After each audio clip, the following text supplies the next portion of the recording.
Guys, welcome to back my channel. मैं हूं ज्योति। आज आप लोगों को बताऊंगी reduced ambient air refrigeration system. इसमें मैं सारे फंक्शन बताऊंगी और मैंने जो जो पहले बताए थे उनको यहाँ पे कंपेयर करके बताऊंगी कि कौन सा रेफ्रिजरेशन सिस्टम यहाँ पे किस तरीके से वर्क कर रहा है, इस और क्या क्या सिमिलरिटीज़ हैं यहाँ पे reduced ambient air refrigeration system की। और हमारे जो नेक्स्ट हमने लास्ट में पढ़ाए थे boot strap, simple air evaporating. मैं वीडियो स्टार्ट करूँ तो उससे पहले आप मेरे चैनल को सब्सक्राइब करें और जो राइट हैंड साइड में बेल आइकन दिया हुआ है उसको हिट करना बिल्कुल ना भूलें, ताकि हमारे रेगुलर नोटिफिकेशंस आप तक पहुंचते रहें। चलिए, आज का जो मेरा टॉपिक है वो है reduced ambient air cooling system. मैंने काफ़ी सारे एयर कूलिंग सिस्टम या एयरक्राफ्ट सिंपल सिस्टम पढ़े हुए हैं, जिसमें सिंपल एयर कूलिंग सिस्टम था and simple air evaporating cooling system था, bootstrap air cooling system था and bootstrap air evaporating cooling system था। तो ये आपका फिफ्थ टॉपिक है जो हमारा reduced ambient air cooling system है। इसमें मैक्सिमम प्रोसेस जो है वो हमारे सेम है, बस यहाँ पे क्या है, एक कूलिंग टरबाइन जो हमारी वो यहाँ पे एक्स्ट्रा लगी हुई है और एक रिडक्शन गियर हमारा यहाँ पे एक्स्ट्रा लगा हुआ है। तो मैं अपना टॉपिक स्टार्ट करूँ या आगे बढ़ूँ, तो मैंने आपसे बोला प्लीज़ मेरे चैनल को लाइक करें, जो कि मैं पहले बोल चुकी हूँ। और अगर अच्छा लगता तो आप मुझे कमेंट बॉक्स में मेंशन कर सकते हैं और वीडियो आप पूरा देखें, तभी आपको अच्छे से समझ में आएगा। क्योंकि मैं काफ़ी वीडियोज़ में लास्ट टाइम बोला भी है कि मैं जो कंक्लूज़न होता है, जो समरी होती है पूरे टॉपिक को लास्ट में बताती हूँ। तो आप मेरा वीडियो लास्ट तक देखना बिल्कुल ना भूलें, ताकि अच्छे से समझ में आ जाए। तो यहाँ पर हम स्टार्ट करते हैं। जिसके मेन कंपोनेंट हैं वो कंपोनेंट क्या है, एम्बिएंट एयर है। किस तरीके से लास्ट वाले प्रोसेस में बताई थी कि किस तरीके से हमारी जो एयर होती है वो एंड करती है, रैमिंग प्रोसेस होते हैं। ये हमारा मेन कंप्रेसर होता है, किस तरीके से एयर यहाँ से आके हमारी हीट एक्सचेंजर में जाती है एंड देन कूलिंग टरबाइन में जाती है, उसके बाद केबिन में जाती है जहाँ पे हमें डिजायर्ड इफेक्ट चाहिए होता है। तो ये सारे प्रोसेस हैं, किस तरीके की वर्किंग हो रही है वहाँ पे हमारी। तो ये सब चीज़ें मैंने यहाँ पे बताई हुई हैं। तो मैं इनको अच्छे से एक्सप्लेन करूँ तो आगे बढ़ते हैं एक्सप्लेन करने के लिए। तो इसके जो मेन कंपोनेंट है मैंने लिख दिया है, compressor, gas turbine, combustion chamber, heat exchanger, cooling turbine and reduction gear and fan. तो ये सारी चीज़ें यहाँ पे हमारी परफॉर्म करेंगी एज यूजुअल उसी तरीके से जो हमारे लास्ट टॉपिक में परफॉर्म की थी। तो अब हम स्टार्ट करते हैं प्रोसेस क्या होते हैं। तो प्रोसेस 1 to 2 जैसा भी हमारा लास्ट में होता था, 1 to 2 क्या होता है, process isentropic rhyming of air. जैसा कि मैंने लास्ट वीडियो में बताया था, जो हमारा प्रोसेस 1 to 2 होता है वो आइसेंट्रोपिक रैमिंग ऑफ एयर होता है। आइसेंट्रोपिक रैमिंग ऑफ एयर में क्या होता है, हमारी एंट्रोपी कांस्टेंट होती है और टेम्परेचर हमारा स्लाइटली बढ़ता है। ये हर प्रोसेस में सेम है। जो प्रोसेस 1 to 2 है, सभी प्रोसेस में मैंने जितने लास्ट में एयरक्राफ्ट रेफ्रिजरेशन सिस्टम बताए हुए हैं सभी में ये चीज़ सेम है। तो इसमें कोई चेंजेस नहीं। अगर आप चारों पढ़ोगे तो ऑब्वियस सी बात है आपको ये अच्छे से समझ में आ जाएगा। तो यहाँ मुझे इतना ज़्यादा बताने की जरूरत नहीं है, क्योंकि simple isentropic means entropy is the constant and rhyming of air, temperature हल्का सा यहाँ पे इंक्रीज कर रहा है। नेक्स्ट टॉपिक हमारा आता है या नेक्स्ट पॉइंट जो हमारा सेकंड प्रोसेस होता है, प्रोसेस 1 to 2 डैश। क्या होता है हमारा, जैसे मैं लास्ट में टीएस डायग्राम बताए थे उसमें था actual ramming of air. Actual ramming of air क्या होता है, due to internal friction some temperature क्या होता है यहाँ पे कांस्टेंट होता है, हमारी एंट्रोपी थोड़ी सी इंक्रीज कर जाती है। एंट्रोपी क्या होती है, स्मॉल क्वांटिटी में हीट को नोट करती है, तो ये हमारी थोड़ी सी बढ़ जाती है। जहाँ पे हमारा टेम्परेचर कांस्टेंट होता है T2 to T2 dash to T2 या T2 to T2 डैश, और ये हमारा एंट्रोपी स्लाइटली यहाँ पे इंक्रीज करती है। तो नेक्स्ट प्रोसेस हमारा आता है प्रोसेस 2 डैश to 3। तो हमारा जो नेक्स्ट प्रोसेस है इसमें हमारा होता है प्रोसेस 2 to 3 डैश, जो हमारा कहाँ पे होता है 2 डैश to 3, ये वाला प्रोसेस होता है जहाँ हमारा मेन कंप्रेशन होता है। तो यहाँ पे क्या होता है, आइसेंट्रोपिक कंप्रेशन ऑफ एयर होती है, जहाँ पे हमारा टेम्परेचर क्या होगा, बढ़ेगा। टेम्परेचर बढ़ेगा क्योंकि सभी को पता है कि कंप्रेसर में हमारा टेम्परेचर इंक्रीज करता है और प्रेशर भी हमारा इंक्रीज करता है। ठीक है, दोनों चीज़ें ये हमारी बढ़ेंगी यहाँ पे। तो नेक्स्ट हमारा आता है अब 2 डैश to 3 डैश। हमारा नेक्स्ट प्रोसेस आता है 2 डैश to 3 डैश। तो जो प्रोसेस 4 आता है वो स्टेप 4 है। फोर्थ स्टेप हमारा प्रोसेस 2 डैश to 3 डैश। ठीक है, इसमें क्या होता है, एक्चुअल कंप्रेशन ऑफ एयर होता है, एक्चुअल कंप्रेशन ऑफ एयर। तो जो हमारा एक्चुअल कंप्रेशन प्रोसेस होता है इसमें क्या होता है, हमारा और टेम्परेचर इंक्रीज करेगा एज कम्पेयर टू हमारा आइसेंट्रोपिक कंप्रेशन जो मेन कंप्रेशन में हो रहा है। ये हमारा आइडियल प्रोसेस था, ये हमारा एक्चुअल है। तो एक्चुअल में कुछ ना कुछ चीज़ें तो होती ही हैं जो हमारी फ्रिक्शन वगैरह है ये सब इसमें ऑलरेडी इन्वॉल्व होती हैं जो हम आइडियल के कंडीशन में नेग्लेक्ट कर देते हैं।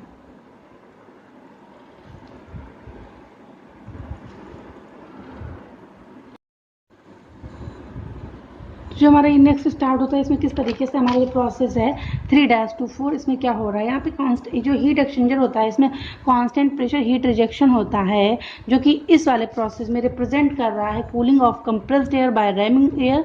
The air flows from cooling turbine to heat exchanger. यहाँ पे क्या होगा, प्रेशर हमारा कांस्टेंट होगा, टेम्परेचर हमारा डिक्रीज करेगा। जो चीज़ हम यहाँ पे दिखा रहे हैं ये हीट एक्सचेंजर है, यहाँ रैम एयर आ रही है कूलिंग टरबाइन के होते हुए, और यहाँ पे जो कंप्रेस्ड एयर आ रही है इस कंप्रेस्ड एयर को पहले वाले प्रोसेस में क्या था कि सारी डायरेक्ट यहाँ से कूल कर देते थे हीट एक्सचेंजर में, यहीं से रैमिंग एयर पास कर देते। इसमें क्या था, उस रैमिंग एयर को और कूल्ड करके देने यहाँ पे पास करेंगे हीट एक्सचेंजर में, जिससे हमारा टेम्परेचर ताकि और कम हो सके। तो जो हमारा नेक्स्ट कूलिंग टरबाइन है जो हमारी यहाँ पे शो हो रही है इस डायग्राम में 4 to 5 प्रोसेस को डिनोट कर रही है, ये वाली कूलिंग टरबाइन है। ये हमारी सेकेंड कूलिंग टरबाइन है। इसका काम क्या है, जो भी ये हमारी एयर जो होती है यहाँ से लेगी उसको कूल करेगी, देन उस एयर से क्या होगा, ये जो हमारा रिडक्शन गियर हो रहा है यहाँ से उसको हेल्प से यहाँ पे कूलिंग करेगी, और जो रिडक्शन एयर है ये हमारे फैन को रोटेट करेगा। ठीक है, तो यहाँ पे क्या होगा और टेम्परेचर हमारा डाउन हो जाएगा as compared to heat exchanger. तो जो हमारा नेक्स्ट प्रोसेस आता है प्रोसेस 4 to 5 ये 4 to 5 है जो हमारा यहाँ पे ही हो रहा है। ये मैंने पहला बताया था 4 to 5 ये था आइसेंट्रोपिक एक्सपेंशन जिसको शो कर रहा था, और प्रोसेस 4 to 5 क्या हुआ, ये हमारे एक्चुअल एक्सपेंशन को शो कर रहा है जिसमें थोड़ा सा टेम्परेचर हमारा बढ़ता है क्योंकि वहाँ पे हल्का फुल्का फ्रिक्शन जो होता है वो जनरेट होता है। तो जो हमारा नेक्स्ट प्रोसेस होता है और लास्ट प्रोसेस होता है वो केविन प्रोसेस होता है, जिसको केविन प्रोसेस बोलते हैं। तो इसमें क्या है कि हमारा कांस्टेंट प्रेशर हीट एडिशन होगा, जो हमारा इतना फंक्शन हुआ है वो केविन से क्या करेगा, हीट को एब्जॉर्ब कर लेगा, यहाँ पे हीट एडिशन हो जाएगा। जो भी हमारा रेफ्रिजरेंट मीडियम यहाँ पे एयर है तो एयर रेफ्रिजरेशन होगा, यहाँ पे वो एब्जॉर्ब कर लेगा हीट को केविन से, और केविन को कूलिंग प्रोवाइड करेगा कंफर्ट जोन के लिए। तो ये जितने प्रोसेस थे हमारे सारे कंप्लीट हो गए हैं। इनका अब हम बनाते हैं टीएस डायग्राम। टीएस डायग्राम किस तरीके से शो होता है वो हम अभी आपको बता रहे हैं। TS, T denote the temperature and S denote the entropy. सभी को पता है, आरएसी पढ़ते पढ़ते इतना टाइम हो गया, थर्मो में भी इनको बहुत अच्छे से डिक्टेट किया गया था। तो सबसे पहले जो हमारा प्रोसेस आता है वो प्रोसेस था हमारा 1 to 2 प्रोसेस। तो 1 to तो सबसे पहले क्या करेंगे, कांस्टेंट प्रेशर लाइन को डिनोट कर लेंगे। पहले कर ली, दूसरी कर ली, तीसरी कर ली। इतनी प्रैक्टिस हो गई है हमारी कि हमें कांस्टेंट प्रेशर लाइन किस तरीके से डिनोट करनी है, और ये हम लास्ट वाली भी यहाँ पे कर ले रहे हैं। तो जो हमारा प्रोसेस 1 to 2 जा रहा है, प्रोसेस 1 to 2, ठीक है 1 2, ये आइसेंट्रोपिक रैमिंग ऑफ एयर थी। तो यहाँ पे क्या होता है, हमारी एंट्रोपी कांस्टेंट थी, यानी S1 is equal to S2। इस पॉइंट पे हमारी एंट्रोपी कांस्टेंट है और टेम्परेचर हमारा इंक्रीज हो रहा है, जो हमने यहाँ पे दिखा दिया। नेक्स्ट हमारा प्रोसेस था 1 to 2। तो ये हमारा जो लाइन थी ये हमारी आइडियल कंडीशन के लिए थी। यहाँ पे हमारी आइडियल रैमिंग हो रही थी, आइडियल रैमिंग। ठीक है, अब हमारा जो प्रोसेस 1 to 2 है ये हमारी एक्चुअल रैमिंग, एक्चुअल रैमिंग। ठीक है, तो जो हमने एक पॉइंट यहाँ पे लिया, एक्चुअल रैमिंग में क्या है, कुछ हमारा फ्रिक्शन होगा, इंटरनल फ्रिक्शंस होते ही हैं एक्चुअल प्रोसेस में। तो ये जो हमारा प्रोसेस 2 to हो गया, ये यहाँ पे क्या है, एक्चुअल रैमिंग में क्या होगा, हमारा जो टेम्परेचर था यहाँ पे T2 is equal to T2 और एंट्रोपी क्या होगी, हल्की सी इंक्रीज करेगी। और एक चीज़ है, ये हमारी आइडियल रैमिंग है, ये हमारा एक्चुअल रैमिंग है, ये हमारा एम्बियंट है, एम्बियंट प्रेशर। ठीक है, या एटमॉस्फेरिक भी बोल सकते हो। अब हम आगे बढ़ते हैं, तो आगे बढ़ते सबसे पहले हमें क्या होगा, प्रोसेस 2 to 3 क्या था हमारा, आइडियल कंप्रेशन। तो ये हमारा कंप्रेशन वाली लाइन है, यहाँ पे हम 3 पॉइंट लेते हैं। तो इससे यहाँ पे एक स्ट्रेट लाइन ड्रॉ होगी, ये था आइडियल कंप्रेशन। जो हमारा 3 पॉइंट है ये हमारे आइडियल कंप्रेशन को शो करता है, आइडियल कंप्रेशन या आइसेंट्रोपिक कंप्रेशन ये हो रहा। तो यहाँ पे हमारा टेम्परेचर बढ़ेगा, एंट्रोपी हमारी यहाँ पे फिर कांस्टेंट हो जाएगी। इस जगह पे हमारी S2 is equal to S3 हो जाएगी। यहाँ पे क्या हो जाएगा, इस पॉइंट पे एट 2 पे तो S3 इज इक्वल टू हो जाएगा यहाँ पे S2 डैश, यहाँ पे एंट्रोपी कांस्टेंट हो जाएगा, टेम्परेचर हमारा T2 डैश टू 3 पहुंचेगा। अब नेक्स्ट हमारा आता है एक्चुअल कंप्रेशन। तो एक्चुअल कंप्रेशन हमारा क्या होगा कि कुछ ना इंटरनल फ्रिक्शन वहाँ पे जनरेट होंगे, तो ये प्रोसेस है। तो इस तरीके से हम यहाँ पे शो करेंगे कि जो हमारा टेम्परेचर है ये एक्चुअल कंडीशन को यहाँ पे शो कर रहा है, एक्चुअल कंप्रेशन। तो हमारा क्या है, टेम्परेचर यहाँ से ज़्यादा यहाँ पे बढ़ रहा है, प्रेशर थोड़ा सा इंक्रीज करेगा क्योंकि ये हमारा आइडियल कंडीशन है, ये हमारी एक्चुअल कंडीशन है। तो इस तरीके से हमने यहाँ तक कंप्लीट कर लिया डायग्राम। अब हम आगे बढ़ते हैं, क्या हमें करना है 4। अब हमारा 3 to 4 क्या होता था, हीट एक्सचेंजर था। तो जो हमारा आगे नेक्स्ट था वो हमने दिखाया था 3 to 4 यहाँ पे हमारा कांस्टेंट प्रेशर हीट रिजेक्शन हो रहा था हीट एक्सचेंजर में।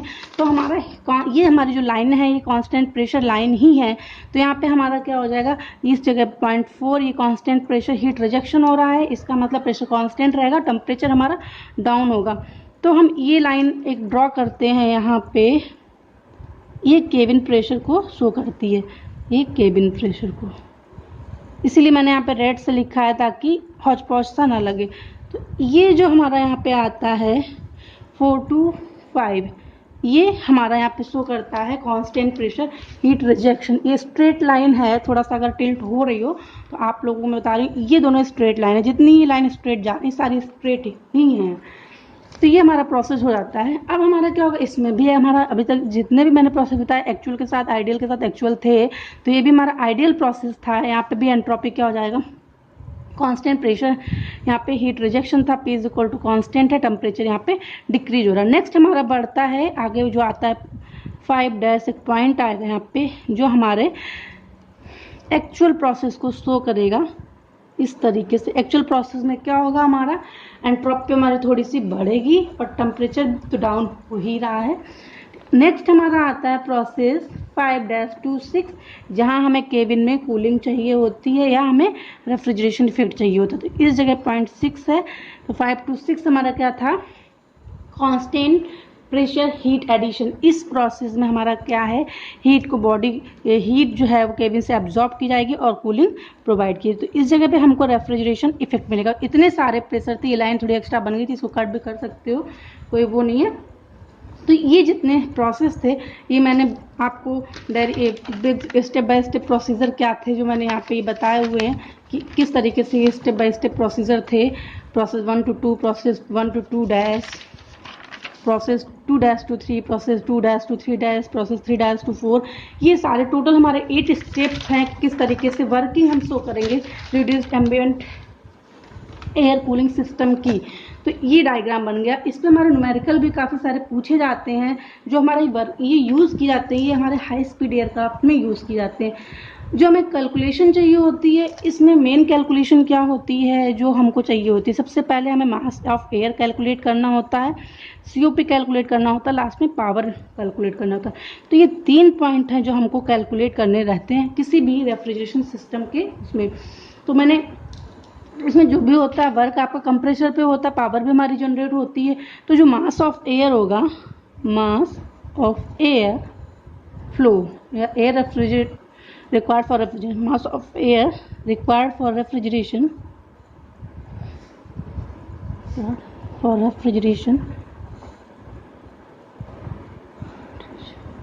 मैं इसमें आपको लास्ट वीडियो के जो भी है सजेशन बॉक्स में मेंशन कर दे रही हूँ ताकि आपको कोई भी डाउट हो किस तरीके से मैंने निकाला, कि मैं केवल फॉर्मूला लिख रही हूँ। तो आप मुझे लास्ट वीडियो में जाके मैं जो भी सजेशन बॉक्स में डाल रही हूँ किस तरीके से मास ऑफ एयर निकालते हैं MA, आप वहाँ से देख लीजिएगा। यहाँ पे कैलकुलेशन मैं नहीं बताऊँगी, केवल सिंपल तरीके से लिख दूँगी।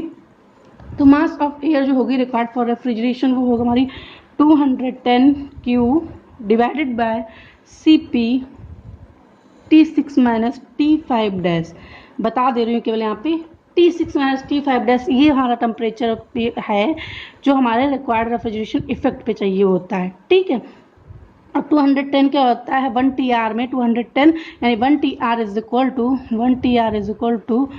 210 किलो जूल पर मिनट। ये हमारी SI यूनिट का कन्वर्जन है जो मैंने आपको लिख दिया है। नेक्स्ट हमारा आता है पावर फॉर कंप्रेसर। किस तरीके से कंप्रेसर पे पावर निकालते हैं, पावर फॉर कंप्रेसर ठीक है, P। तो P क्या आएगा आपका, कंप्रेसर पे हमारा कौन सा टेम्परेचर था, एक तो हमारा ये वाला टेम्परेचर था 2-2 3 और 2-2 3, तो ये हमारे यहाँ पे थे। तो हमारा क्या होता है, जो हमने फार्मूला ये भी निकाला था, ये Q = mcp डेल्टा T है, उसी से ये वैल्यू निकली, उसी से हम पावर की वैल्यू निकालेंगे। पावर क्या होता है, वर्क डन अपॉन 60 होता है, ठीक है। पावर हमारा वर्क डन अपॉन 60 होता है। वर्क हमारा कंप्रेसर पे निकाला जाएगा, तो कंप्रेसर पे क्या होगा, MACP डेल्टा T क्या हो जाएगा यहाँ पे, T3- T2। ज़्यादा इसमें दिमाग लगाने की जरूरत नहीं है, क्योंकि एकदम सिंपल है। डिवाइडेड बाय क्या हो जाएगा, 60। ये हमारा पावर निकल आया किलोवाट में। सिंपल फार्मूला है, कोई भी इसमें ज़्यादा गुणा भाग करने की ज़रूरत नहीं है। नेक्स्ट हमारा आता है COP। COP किस तरीके से निकालते हैं, COP क्या होता है, हमारा desired effect upon work done, क्या हम उसको इनपुट दे रहे हैं। तो COP जिस तरीके से निकालते हैं सिंपल सा हमारा फॉर्मूला है, ज़्यादा उसमें भी कुछ नहीं करना है, आपको सिंपल सा लिख देना है कि जो भी हमारा वर्क डन डिजायर्ड इफेक्ट हमारा निकल रहा है ये वाला, तो ये क्या हो जाएगा, MACP = mcp डेल्टा T। तो आपका क्या है, refrigeration effect upon work done, same चीज। तो रेफ्रिजरेशन इफेक्ट क्या, MACP डेल्टा T में क्या हो जाएगा, T6 - T5 divided by work done पे क्या हो जाएगा, MACP T3 - T2। ये कट आउट हो जाएंगे, तो इधर हो जाएगा T6 - T5 upon T3 - T2। ये तो हमारी आ गई है टेम्परेचर के फॉर्म में। नेक्स्ट हमारा जो फॉर्मूला होता है बेसिक, जो हम पावर की फॉर्म में लिखते हैं और सबसे ज़्यादा वही यूज़ किया जाता है, तो जो COP होता है हमारा, वो होता है 210 Q divided by power into 60। तो ये दो फार्मूले मैंने यहाँ पे बता दिए हैं। तो सारे जो एक बार से मैं फिर से कर रही हूँ कि आपको ये वाला फार्मूला जो हमने रेफ्रिजरेशन इफेक्ट निकाला था, ये हमारा MACP डेल्टा T था, तो MA हमने निकाला, CP डेल्टा T रह गया। ये हमारा 1 TR = 210 किलोजूल पर मिनट होता है। तो सारी कैलकुलेशन यहाँ पे मैंने बता दी, जो फार्मूले निकल के आए हैं ये, और हमारा COP और मास, ये तीन ही कैलकुलेशन हमें करनी है। फिर से बार मैं समरी बता दे रही हूँ कि प्रोसेस 1 to 2 क्या होता है, आइसेंट्रोपिक रैमिंग ऑफ एयर होती है। Process 1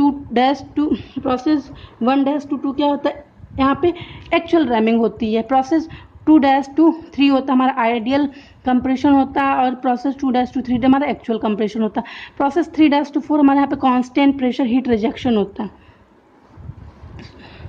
constant pressure heat rejection होता है यहाँ पे। प्रोसेस 4 to 5 मैंने लास्ट में गलत बता दिया, थोड़ा सा स्लिप हो गया था।